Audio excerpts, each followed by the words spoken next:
তো আমাদের বাড়িগুলো ডান। এবার দেখাবো আমার বাপের বাড়ির তত্ত্ব। তো ফার্স্টেই দেখাবো এই বড় ফুটবলটা। রিদান বাবু যখন বড় হবে, হাঁটতে শিখবে, খেলতে শিখবে, এই ফুটবলটা আগে শট মারবে।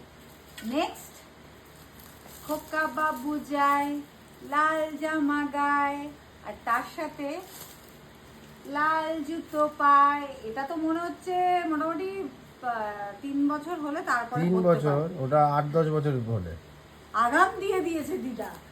নেক্সট হচ্ছে বাবা, সব ম্যাচিং ম্যাচিং, আবার রেড ছাতা, ঝুনঝুনি, এখানে আবার একটা কি খরগোশ, এখানে আবার একটা মুখোশ, হোলি খেলার সময় মুখোশ পরে খেলবে, রং লাগাবে, আগে গিয়ে দিদাকেই লাগাবে।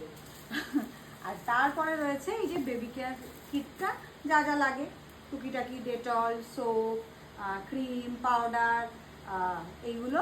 আর তার সাথে আর একটাও তত্ত্ব ছিল, যেটা ক্ষীরের বাটি মা এনেছিল, প্লাস একটা চামচ। তো এই হচ্ছে এখানে বাপের বাড়ির তত্ত্ব এন্ড।